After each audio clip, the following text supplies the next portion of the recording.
Hello there. Today, I wanted to take a minute to talk about something that is very near and dear to the gaping black hole that I call a heart. This is something that we all think about a lot, something we all do a lot, and something that I have personally spent countless hours watching day after day, night after night, with no real purpose other than to fill the empty void of time. And that thing is, of course, food. When I say the word cuisine, I typically think about the simple home-cooked meal that every single parent makes their teenage child in sitcoms, movies, coming-of-age stories that the children ignore before grabbing a piece of toast and running out the door for school. You might think about the best that international tasting has to offer from either the UK or the US. No other countries need apply. You might think about weird kooky game shows trying to figure out, is this thing real or is it cake? Is it food or is it plastic? Is food plastic?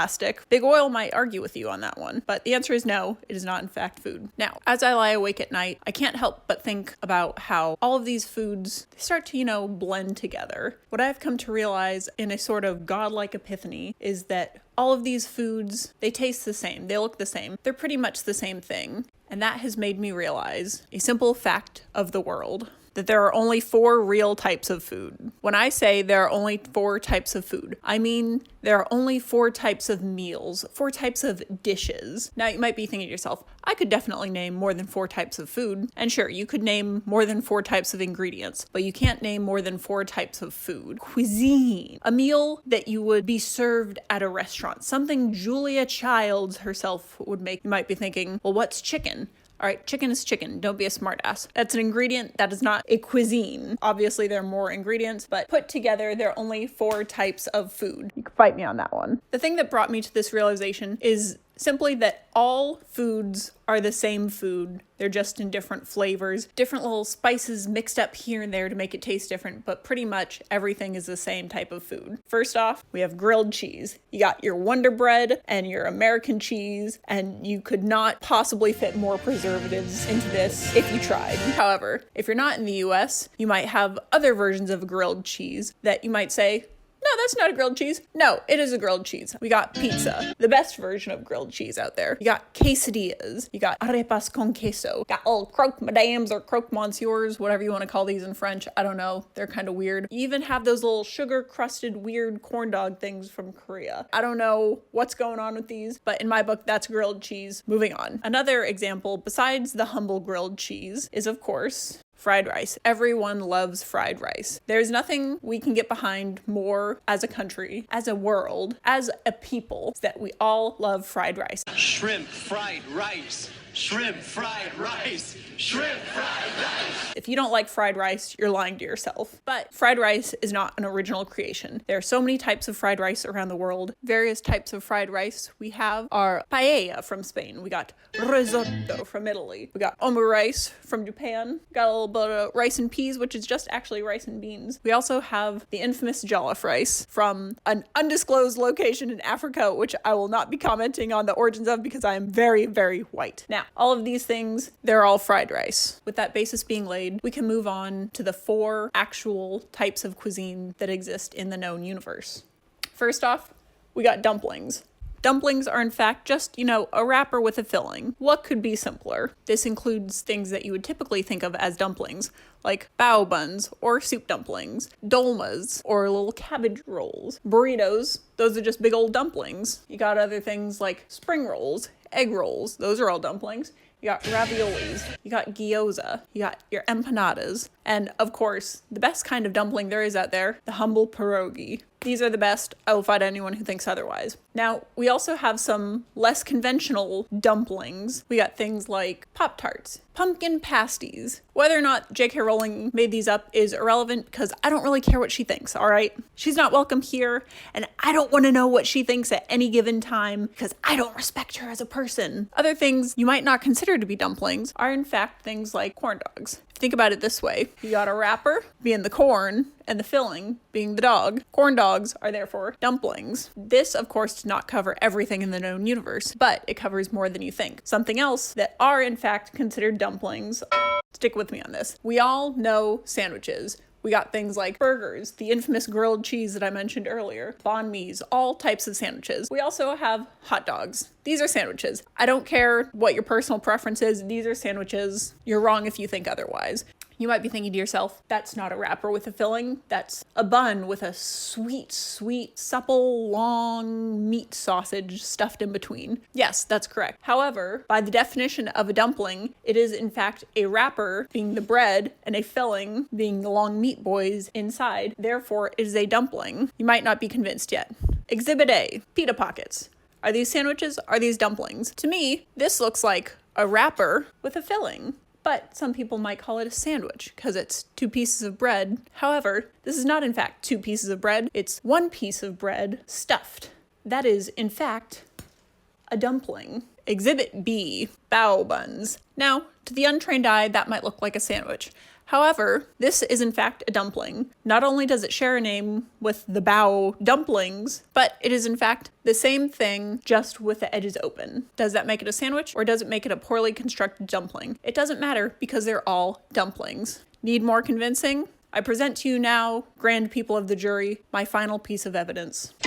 Uncrustable sandwiches. Sandwiches are in the title. They are a simple peanut butter and jelly sandwich made by the great Smucker's Corporation of America, and they are in fact 2 pieces of bread with filling inside, squished together so that our tiny little child fingers can eat them happily, yum yum yum, up at school without making a mess. But in fact, this is a dumpling. We see the wrapper, we see the filling, it is closed all the way around the edges. That is a dumpling if I've ever seen one. What? You're gonna look at me and you're gonna tell me that I'm wrong? She wore a crown and she came down in a bubble, dog. Now, all of these little dumpies, they become our first type of food in the 4 food categories. Next up, soup. Soup is so good, and it does not get the credit it deserves. Nothing is better at any time of the day, any time of the year, any weather than a nice bowl of hot soup. Not cold soup. Cold soup is disgusting. I will not be divulging on that any further. It should not exist. Only in the refrigerators should soup be cold and then be heated up once again before consumption. Now, soup doesn't really need an explanation. We all know what soup is, all right? It's liquid with stuff in it. We all know them. We love them. We got your noodle soups, the best types of soup out there. Chicken noodles, you got pho, you got ramen. Oh boy, you got ramen. And then you have, of course, other things that don't have noodles in them, being tomato soup, pozole. Forgot what this is. Oxtail soup. You know, soup, it makes you feel whole again. There's a void in your life and you fill it with soup and you feel better. But nonetheless, the soup is there for you and the soup will always be there for you. Now, typically with soups, we think them to be sort of runny liquid with stuff floating in there. However, something that is also soup, but a little bit thicker, are stews. Now, this is things like curries, jambalaya, things that you would serve alongside rice, typically. The addition of rice or a grain in them turns them from a soup into a stew because it adds that little bit of thickening. But nonetheless, it is just soup poured on top of other stuff, you know? I don't remember what that picture was, so we're going to move on. We've got boeuf bourguignon, and of course, everyone's favorite, chili. This is a soup. This situation would not happen with any other type of meal. Look how much liquid there is. The thickness makes it a stew. The presence of liquid makes it a soup. It is therefore concluded by the transitive property that chili is in fact a soup. Now, something that might be a little upsetting to hear is that stews are not the thickest that soups can be. They can be even thicker, which results in something like condiments and other things. Buckle up, boys. Things that also count as soups are in fact salsas, chutneys, dips of any kind. You cannot eat them with a fork. You need some sort of spoon-like vessel, a little dippy chippy, if you will, to gobble them up in your sweet pie hole. Therefore, they are soups. Whether you like it or not, it's true. Just do a little bit of soul searching, come back to me in about 10 years, and we'll both know that I was right. Other things that are sadly considered to be soups are thick liquids. These include things like jellies, jams, marmalades, even your favorite chocolate pudding. This is just very, very viscous soup. Something else that is considered a soup that you might find upsetting, a smoothie. A smoothie is just fruit soup. Now, I've said it before, I'll say it again, cold soup is disgusting, and I think smoothies are disgusting. And I know what you're thinking. Smoothies are not soups, smoothies are drinks. But consider this. You put a smoothie in a bowl and you slop a spoon in there. What does it become? An acai bowl. This is soup. Jamba Juice is a soup restaurant. Smoothies are soups, and cold soups should be outlawed. The Jamba Juice Corporation has been tricking you all into thinking that these are drinks by putting them in a cup and giving you a straw. You could drink any of these with a straw. You could drink salsa with a straw. You could drink pudding with a straw. You could even drink some chicken noodle soup with a straw. And that does not change the fact that all of these things are in fact soups. On to our third category of cuisine, something I like to very humbly refer to as bowls of stuff. Now, you might be thinking that bowls of stuff is an incredibly vague term. Anything could be a bowl of stuff. And you are correct. Any other title that we could give this would not do it justice. These bowls of stuff are nothing more than dry soup. Now, could anything be a bowl of stuff? Technically, yes. Spiritually, no. It is just soup without the liquid, but it's so much more than that. Things that fall under the category of bowl of stuff are things like stir fries. You know, these are your classic stir fries, any sort of pad thai, broccoli beef, but bowls of stuff also consist of the infamous fried rices. Other things that count as bowls of stuff, burrito bowls, bibimbap. These, as you can clearly see, are all bowls of stuff. What other way could you put it besides saying it is a bowl of stuff? Now, Italians, it's time for you to close your ears. There's no other way to put it. It's simply a bowl of stuff is pasta. It is noodles with some sort of sauce and some sort of topping. That makes it a bowl of stuff. You want to take out the sauce. You want to take out the extra little toppings. That's just a noodle. That's a plain noodle. It's a piece of flour. That's fine. It's delicious. But that is not a meal. We're here for meals, for cuisine. There's nothing you or I could do to change this simple fact, and it's something that we should all grapple with immediately and move on with our lives. Now, besides stir fries, other things that consist of bowls of stuff are casseroles. Casseroles are basically bowls of stuff, but instead of being put into a bowl, it's then put into a big old dish and it's baked in the oven and therefore becomes a casserole. Mac and cheese, green bean casserole, so good. Lasagna, shepherd's pie. What is this except just a bowl of stuff with mashed potatoes on top? You know, the people of the British Isles are not known for much except for conquest and being conquered, but they got this right. Stuffing. Never should stuffing be shoved up a turkey's ass. I don't care what your particular family traditions are. That's disgusting. All right, that's not how this works. Do not do that. Finally, I don't know what psychopath thought that it would be a good idea to take tuna from a can, pasta, some sort of milk-based liquid, and a bunch of green peas, mix it all together, and then throw it in the oven. But this is delicious. And you just gotta get on with the fact that we all love tuna noodle casserole. Now, finally, in the bowl of stuff category, we have something that I lovingly like to call the raw gobbledygook subcategory. It's basically salads and other things that are a bowl of stuff, but they are not cooked. Does that mean it's not cuisine? No, absolutely not. Raw gobbledygook includes things like charcuterie boards, pick and mix, a little bit of antipasti. This is all just stuff that's in a bowl. None of these are cooked except the crackers and the bread and a lot of the stuff. A lot of the stuff is cooked, but it's all cold. And you know how I feel about cold food. Other things that are a part of the raw gobbledygook category, raw fish-based dishes, such as poke and ceviche. It is just a bunch of chopped up raw fish, either thrown on top of rice or chemically cooked in lime juice. I don't know why we eat it. It is so good, but it is just raw gobbledygook, respectfully. Of course, we have other things such as salads. It's nothing to get excited over, but it's there. You don't like salads? Put better shit in there. Coleslaw.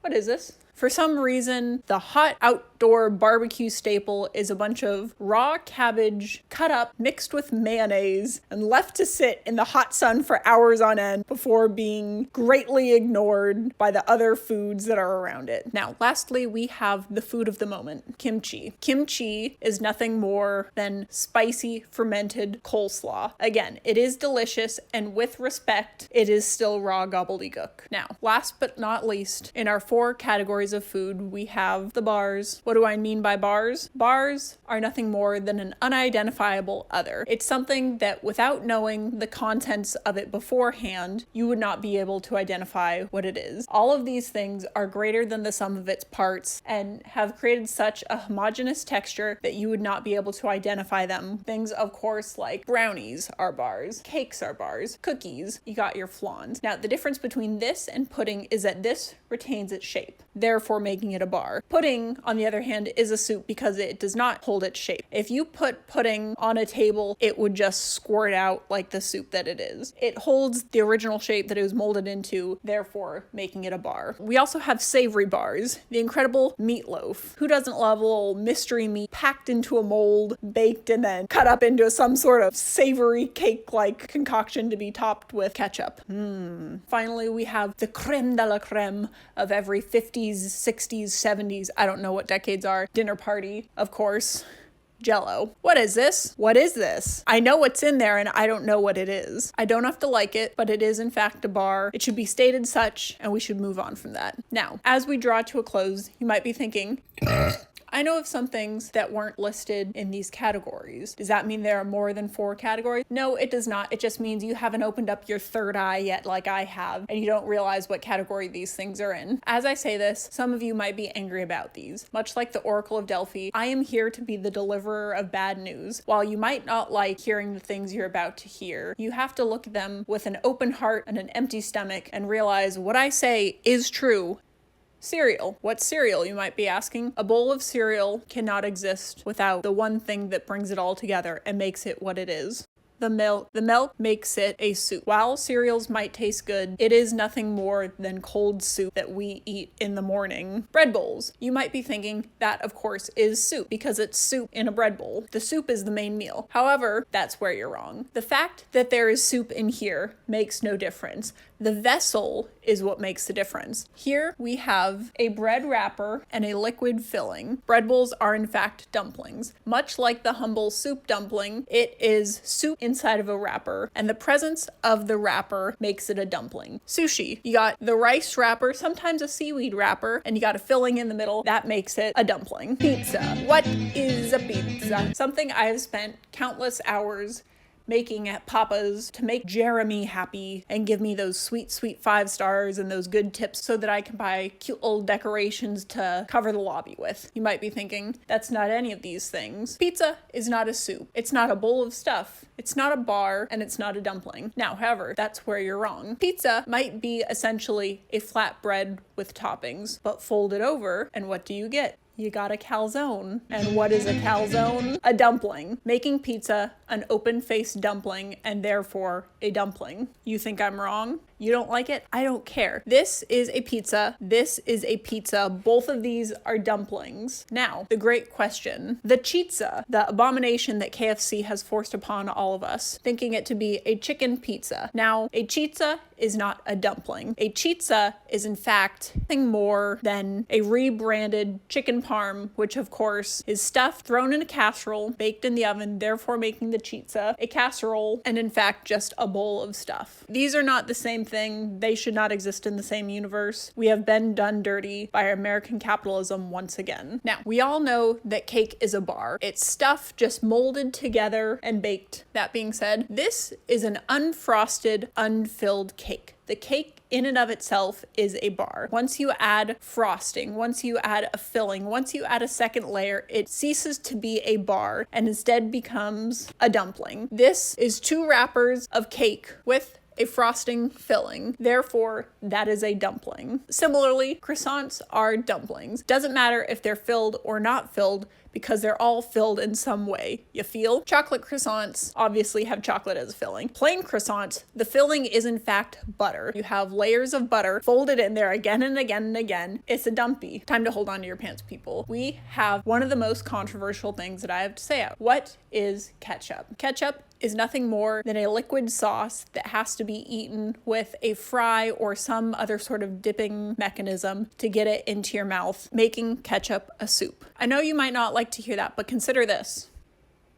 Remember what I said about smoothies? That's being drunk out of a glass. This is in a bowl. They are one and the same. Ketchup is a soup. Next up, tacos are in fact dumplings. Think about it. You just fold up these sides a little bit better, crimp them down, and you got yourself a dumpling. Salami. Now, any sort of cured meat product, while it is an ingredient, I think it also falls under one of these categories. And what makes me think that is that without knowing what this is, you might think it's just meat. However, you're wrong. Most cured meat products are a mixture of meats, spices, sometimes a binding agent in there, and a bunch of fat sprinkled in to give that ooey gooey flavor. After it is smoked and cured for long enough, it does hold its shape and it is one uniform mass, making this another example of a savory bar. Now, ice cream. Is it a bar? No, it's not a bar because it melts too easily. It melts, and what does it become? A liquid. Therefore, ice cream, especially once you add all of the toppings to it, all those little things, let it melt down a little bit, it is nothing more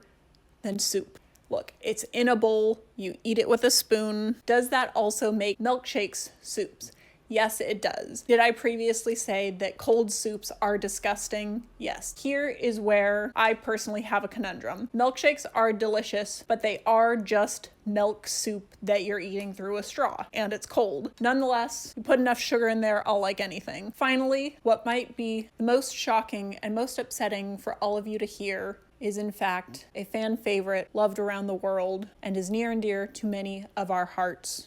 Boba. What is it? It's a liquid, and it's stuff. It being in a glass does not save it from its fate. If smoothies cannot be saved and milkshakes cannot be saved, one must admit that boba, in and of itself, it's soup. You disagree with me on these? Look, that's your right, but know that you're wrong. Much like the allegory of the cave, I am here to deliver you all into the light. And as a final thought, I would like to leave you with this, if you are still doubting what I have given you today. Prove me wrong.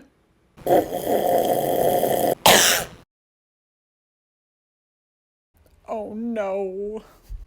The FedEx man could see what I was doing in here. Moving on.